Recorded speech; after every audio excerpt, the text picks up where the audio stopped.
Oi, aqui é a Jéssica e hoje é dia de falar de uma das minhas autoras favoritas da vida.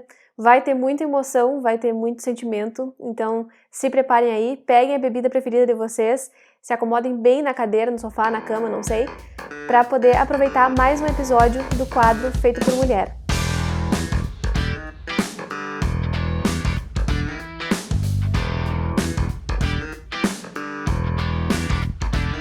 Esse é um quadro que eu criei esse ano aqui no canal, é um quadro em que eu falo sobre alguma autora favorita minha, mostrando mais de uma obra dela que eu já li e apresentando alguma característica dela que eu gosto bastante e que eu acho que vale a pena conhecer, algo pelo qual a autora se destaca. E nesse vídeo de hoje, eu vou falar de uma das escritoras que eu mais admiro de todo o mundo mesmo, assim, e casualmente ela é brasileira, mas para mim, ela consegue fazer coisas que nenhum outro escritor faz, e eu tô falando da Adriana Lisboa, essa maravilhosa carioca, que tem 50 anos agora e que continua produzindo bastante coisa. Ela já tem pelo menos uns 6 romances publicados, mais livro de poemas, mais livros infantis, e tudo o que ela faz eu acho simplesmente muito bem feito. Tenho aqui em mãos 4 romances dessa autora, eu vou falar um pouquinho sobre cada um deles, explicando qual eu gosto mais, dando uma pincelada nas características de cada livro, mas com certeza eu vou falar mais de um do que de outro, e espero que vocês gostem. Antes de mais nada, se está chegando agora no canal, seja muito bem-vindo, muito obrigada pela companhia, aproveite para dar uma olhadinha no conteúdo que eu produzo por aqui, e se gostar, se inscreva, porque isso é muito importante para o crescimento do canal, deixe um joinha e compartilhe esse vídeo com quem também gosta de ler, porque isso ajuda muito no crescimento e na divulgação. Eu vou apresentar para vocês esses livros mais ou menos na ordem de publicação deles. Alguns vão continuar numa ordem que eu li também, mas nem sempre isso vai ser seguido porque eu li em tempos diferentes, em ordens diferentes. De qualquer forma, eu acho importante mostrar assim por ordem de publicação, porque isso dá uma noção de continuidade, dá uma noção do crescimento que teve a escrita da autora, e eu acho isso sempre muito legal de acompanhar. Mas a Adriana Lisboa é uma autora que é conhecida pela prosa elegante que ela tem, pela prosa muito bem lapidada, pelo lirismo, por toda uma precisão na linguagem que poucos autores conseguem fazer. E tudo isso aliado a uma beleza muito grande na escolha do vocabulário e na forma como ela percebe o mundo. Eu assisti algumas entrevistas com a autora, não tem muita coisa na internet porque ela não gosta muito de estar no público, assim, de estar aparecendo, tende a se manter um pouco afastada disso tudo. O que eu acho legal também, ela é uma autora que valoriza mais a própria produção do que a figura dela por trás, ela não acha que a figura seja tão relevante assim, e ela é um pouco avessa a esse culto que existe em relação aos escritores. E ela falou sobre isso em diversas entrevistas, então dá para perceber realmente que é uma posição dela, porque ela diz, a obra tem que falar por si.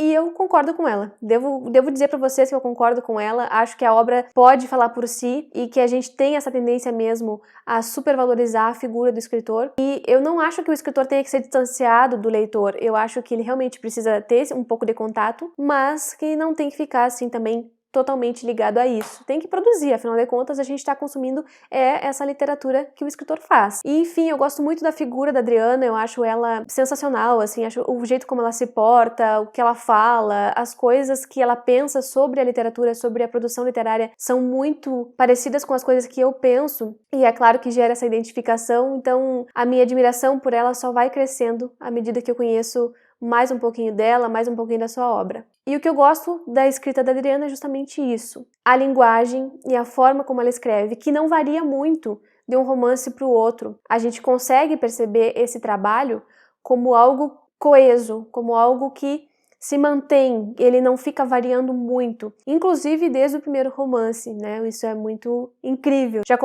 Parece que ela já começa na literatura sabendo muito bem o que ela veio fazer e mantém um certo padrão literário em todos os livros. É realmente elegante, é muito, muito bonito o jeito que ela escreve.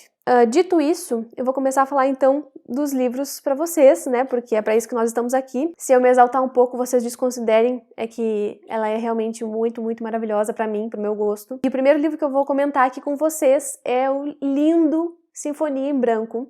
Esse foi um segundo livro que ela publicou e ele já ganhou um prêmio, o prêmio José Saramago. Tem uma apresentação, inclusive, nessa edição aqui, que é da Pilar, né, que foi a esposa do Saramago por muito tempo, e é muito bonito o jeito que ela fala sobre a escrita da Adriana, sobre como ela tem realmente essa maturidade na escrita, mesmo tendo sido esse livro o segundo publicado, né?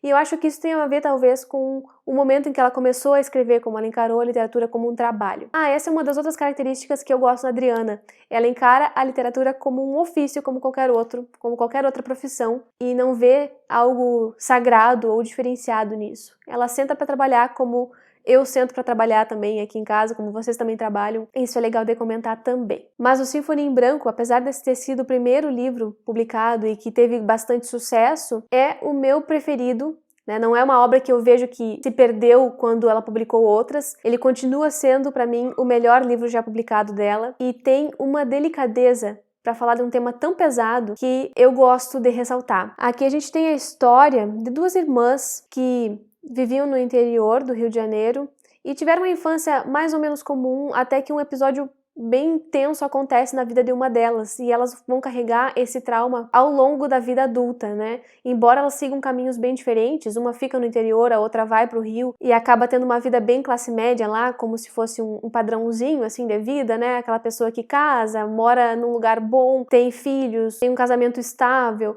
mas apesar disso ela nunca consegue processar aquele grande trauma da infância, que ela compartilha com a irmã. Então, só as duas sabem daquilo e, à medida que o romance avança, a gente vai tendo acesso a essas memórias e vai entendendo o que aconteceu afinal, né? Mas não é algo que se dá muito facilmente. A gente precisa ler o livro inteiro, o que é uma delícia. É muito bem feito, muito bem escrito. Eu gosto de como ela ambienta as coisas, e especialmente do olhar que ela dá para as coisas pequenas. Ela olha para o humilde cotidiano. Isso é uma expressão que ela fala que pegou do Manuel Bandeira, que falava sobre isso, né? Que no cotidiano também tem coisas preciosas para se destacar. E é isso que ela faz. É como se ela pegasse uma lupa e colocasse ali direto numa coisinha minúscula do dia a dia, tipo um dente de leite que tá frouxo, prestes a cair, num raio de sol que bate numa poça de água. E assim ela vai construindo imagens belíssimas, belíssimas mesmo, assim. Eu fico encantada com essa escrita dela. Eu destaco trechos que não tem a ver com frases de efeito, mas sim com essa capacidade de analisar essas coisas que são tão diárias e pequenas, né? E a partir do pequeno falar do todo. Essa, para mim, é uma das melhores qualidades da escrita da Adriana e é algo que me encanta em qualquer escritor. Sempre que eu encontro isso, eu fico bem encantada mesmo. Então, desse livro, para não ficar falando tanto de sinopse, que é uma coisa que vocês podem conferir aqui embaixo, por exemplo, porque eu sempre deixo os livros indicados aqui na caixa de descrição, então dá para vocês entrarem e lerem a sinopse se tiver interesse, eu vou ler um trechinho para vocês terem uma ideia do que é essa prosa da Adriana e no mais eu deixo a recomendação de leitura porque se eu for falar de tudo que me encanta em cada livro dela, eu vou ficar aqui acho que umas 2 horas no mínimo e não é o que a gente quer, né? Então eu separei um trecho bem bonito para ler para vocês, que eu acho que dá uma ideia. Tá na página 78. O céu está tão leve que olhando-o é possível ter a exata noção do infinito, mas o infinito pode morrer em um segundo, ou o infinito pode morrer em um segundo que vai congelar-se e durar para sempre. Esse é o avesso do infinito, é a finitude absoluta, um momento capaz de aniquilar todos os momentos exatos com sua pungente e trágica verdade. Um momento que apanha a infância pelo pescoço, imobiliza-a junto ao chão com uma chave de braço e esmaga seus pulmões delicados até que ela sufoque. Um momento que arranca o feto de dentro do útero e lhe interrompe a vida, que seca as raízes dos ciprestes e pisoteia os bolos de terra com confeitos de margaridinhas picadas. Falei também sobre esse livro em outro vídeo aqui do canal, que está num episódio dos livros favoritos da vida. Vou deixar linkado aqui no card também para vocês conferirem, porque lá eu dei outros detalhes que não dei aqui. Mas, gente, é um dos meus livros favoritos da vida toda, em toda a literatura, não só na brasileira. Então, considerem bem assim, o peso que tem esse livro, né? Porque ele realmente é algo diferenciado. Depois disso, eu vou mostrar para vocês o Hanoi, que foi, na verdade, o primeiro livro que eu li da autora quando eu estava no mestrado. Foi uma indicação do professor, que selecionou vários livros da literatura brasileira do século XXI, inclusive esse era o nome da disciplina que ele ministrava, e a Adriana Lisboa estava lá nessa seleção, e eu não tinha a menor ideia de quem ela era, né, e li esse livro assim como uma obrigação. Eu gostei bastante dele, mas eu não acho que esse seja o melhor livro da autora. Mas, claro, sempre tem alguma coisa massa para destacar. Me parece que nesse romance aqui começa essa série que ela faz com vários casais nos seus romances. Não é uma série que exija continuidade entre um livro e outro, não tem nada a ver com isso, não é uma série de livros de uma mesma história, mas é quando começa a aparecer alguns casais nas suas histórias. E aqui a gente tem, então, um casal pouco provável. Existe esse protagonista, que é o Davi, e ele é trompetista. E o romance começa quando ele é desenganado por um médico, porque ele tá com um câncer. Então ele sai do consultório, tá saindo ali com aquele misto de sentimentos, não sabe muito bem o que fazer a seguir. E ele acaba conhecendo uma moça que é a Alex, que trabalha no mercadinho, onde ele vai fazer compras, e eles acabam se conhecendo ali e começam a conversar, a se relacionar de uma certa forma. Então eles se encontram nessa situação improvável. A Alex também tá com alguns problemas na própria vida.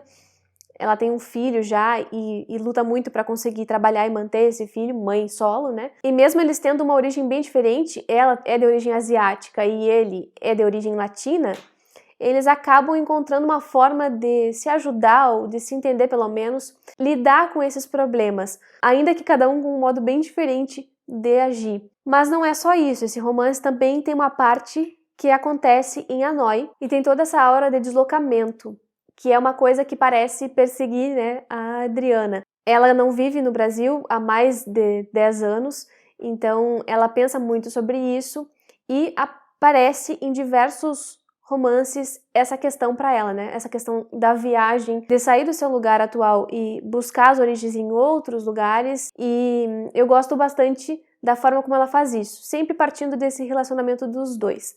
O trecho que eu separei para ler para vocês tá logo no comecinho do livro, na página 31, e ela coloca o olhar justamente nessas coisas pequenas e pensando a transitoriedade da vida. A única característica comum a todas as coisas, ele pensou enquanto o embalo suave do metrô o jogava para a direita, para a esquerda, para a direita, para a esquerda, é que elas, num determinado momento, começam a existir e num outro momento deixam de existir. Ou você achou que era para sempre? Como pôde levar um susto com o primeiro fio de cabelo branco na cabeça?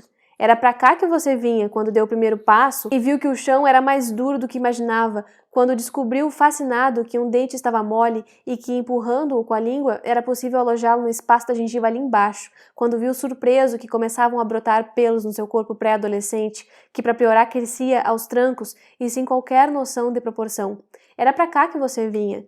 Diga-me se há mesmo algo de tão terrível assim nesse fato. Então esse livro vai tratar dessas pequenas transitoriedades e também das grandes mudanças que acontecem na vida, especialmente quando a gente encara a morte. Mas também acho que a prosa dela é tão fluida que a gente consegue virar páginas, apesar desses temas que são bem delicados. Mas talvez de todos esses que eu tô mostrando aqui seja o que eu menos gostei. Mas é aquela coisa, gente, é o que eu menos gostei e ainda assim gostei bastante, sabe?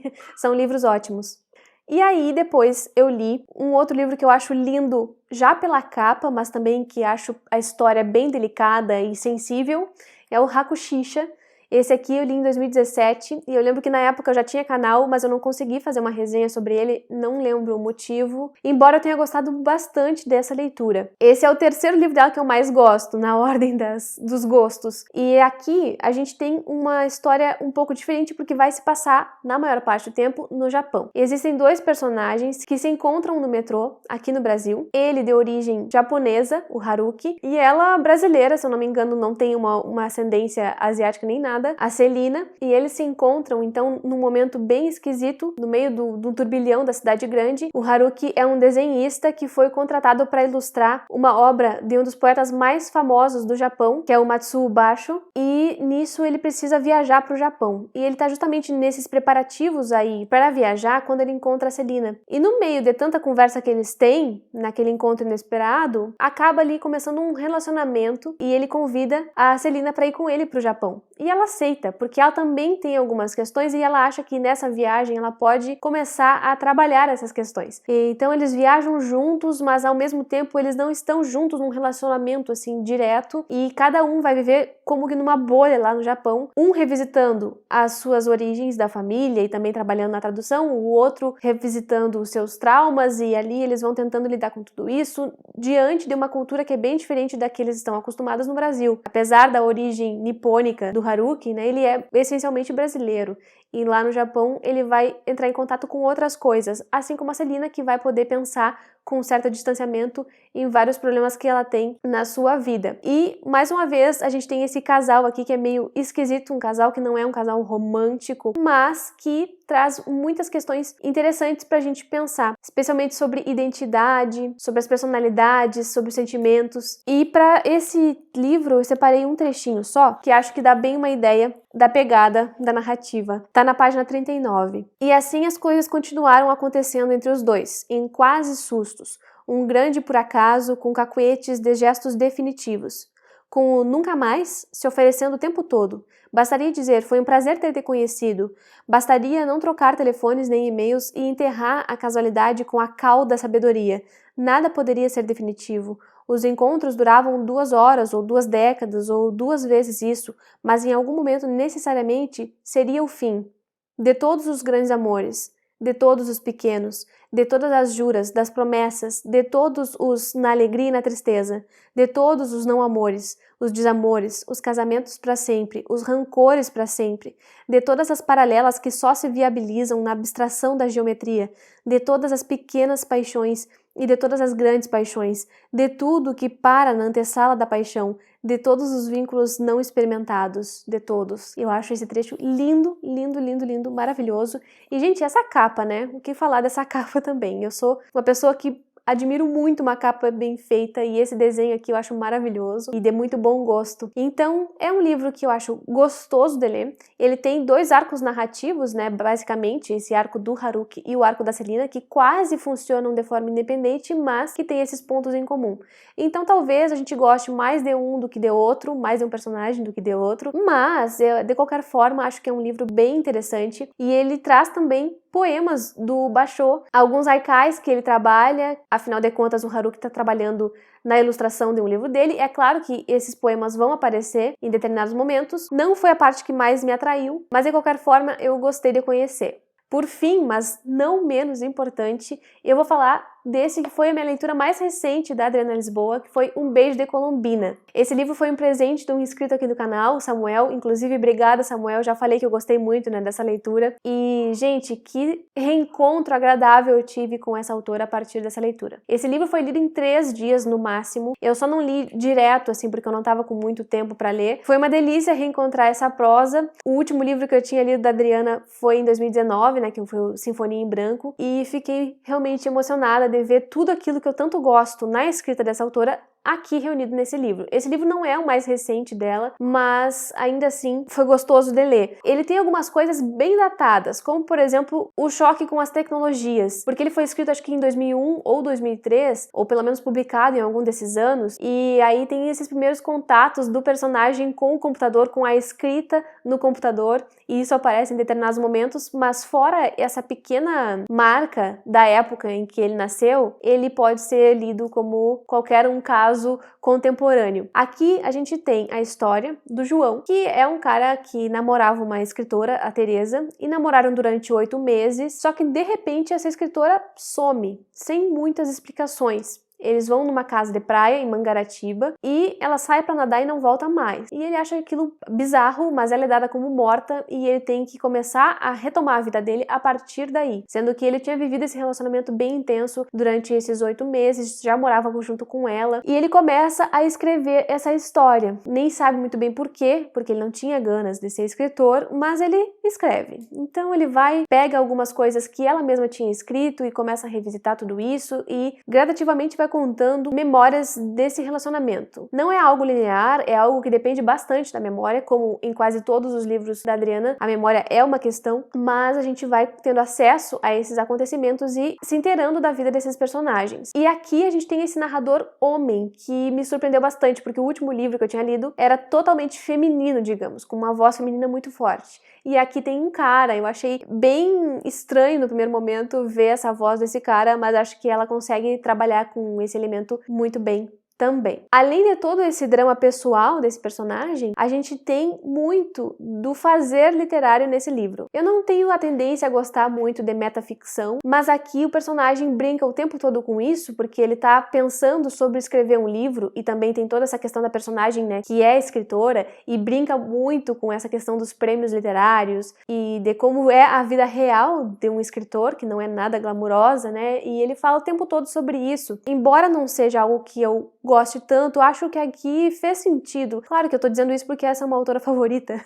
Não tenho como fugir desse meu filtro que é a adoração por essa mulher. Mas acho que ela faz realmente bem feito esse trabalho. E tem o plot, né, gente, que só se dá no último capítulo e que eu não vou falar o que é. Pra mim foi bem divertido de encontrar esse encerramento da história. Acho que tem tudo a ver com todo o desenvolvimento e eu fui surpreendida. Então é um livro que eu gostei muito de passar, assim, virando páginas. Gostei muito da forma como ela olha para esses relacionamentos e da forma honesta como esses personagens se apresentam, porque eles não são necessariamente personagens simpáticos, digamos. O próprio narrador é um personagem que me incomodou muito, porque ele tem, no começo, algumas atitudes bem machistas, como vários dos homens têm, bem uma representação de uma realidade que a gente conhece, mas ao mesmo tempo, esse drama que ele vive é tão honesto, essa inquietação, essa dor que ele sente com a perda dessa mulher é tão forte que acaba realmente comovendo a gente quando lê. Então eu gosto bastante desse livro, foi o meu segundo favorito dela, digamos. Apesar dele não ter se tornado o favorito da Adriana Lisboa, eu gostei demais dessa experiência de leitura e acho que ela tem muito a acrescentar. Inclusive, acho que ela é meio que uma homenagem ao Rio de Janeiro, porque o que tem de cena no centro da cidade é um número muito grande, então aparece várias cenas em que eles estão transitando por ali, e se eu que não sou carioca já gostei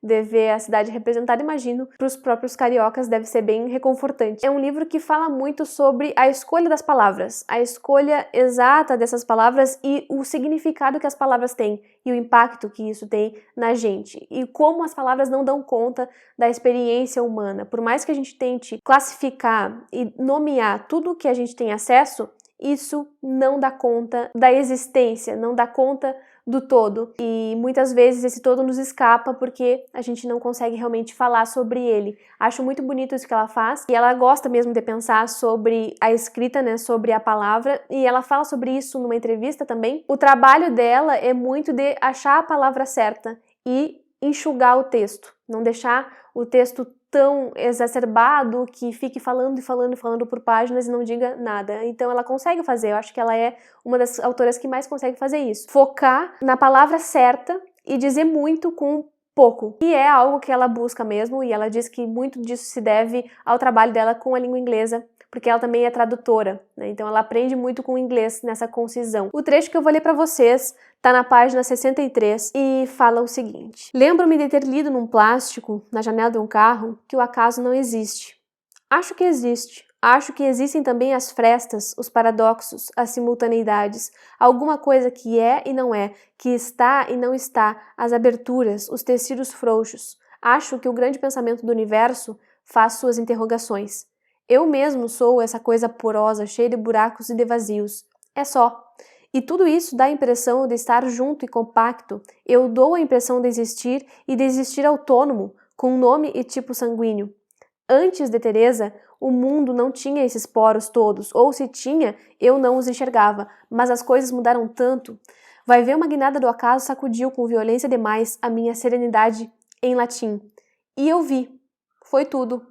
Por isso, essas palavras não podem querer ser outra coisa que não um presente. Enfim, gente, é um livro que eu achei muito legal, muito bonito. Apesar desses probleminhas que eu falei antes, que talvez ele seja um pouco datado, inclusive em algumas escolhas semânticas, como por exemplo, aparece aqui a palavra mulata, que me incomodou muito durante a leitura. Acho que aparece umas 4 ou 5 vezes ele se referindo a esse termo, porque ele tem uma namorada que é negra, ele fala sobre ela reaparece na narrativa. Cada vez que ele se refere a ela, exaltando a beleza dela, ele fala mulata. E eu sei dos problemas que tem esse termo hoje, né? Eu sei que não dá mais pra usar esse termo e me incomoda um pouco que ele apareça na narrativa, mas ao mesmo tempo eu sei que na época em que ele foi publicado, essa discussão não tava aí. Então, de certa forma, seria meio anacrônico eu exigir que já houvesse essa atenção da escritora para esse ponto. De qualquer forma, quando esse termo aparece, ele nunca é num sentido pejorativo para menosprezar a personagem. Pelo contrário, essa personagem tem uma força muito grande na narrativa, a Marisa, e não se limita a isso. Então, ela realmente aparece e desempenha um papel fundamental ali na vida do protagonista e também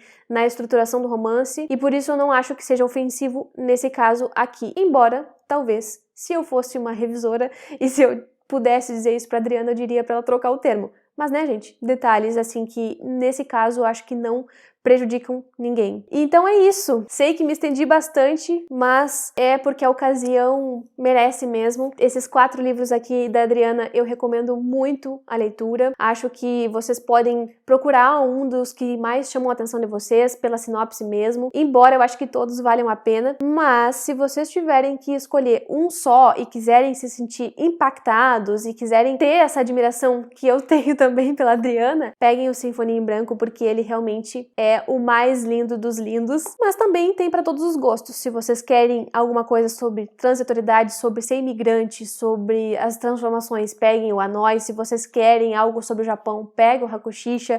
Se vocês quiserem sobre o Brasil, peguem Um Beijo de Colombina. Tem outros livros da Adriana que eu ainda não tenho, que eu quero muito. Tem o Azul Corvo, que tá esgotado, não consigo achar, talvez na estante virtual, mas pelo menos tá difícil de achar agora. E tem também o mais recente, que foi publicado em 2019, que é o Todos os Santos, e eu tô simplesmente louca pra ler. E é isso, fico na expectativa para as próximas leituras, e quero muito que vocês comentem aqui embaixo se já leram alguma coisa da Adriana Lisboa, se ficaram com vontade de ler algum desses romances, eu vou adorar saber. Muito obrigada pela companhia até o final do vídeo, e a gente se vê no próximo.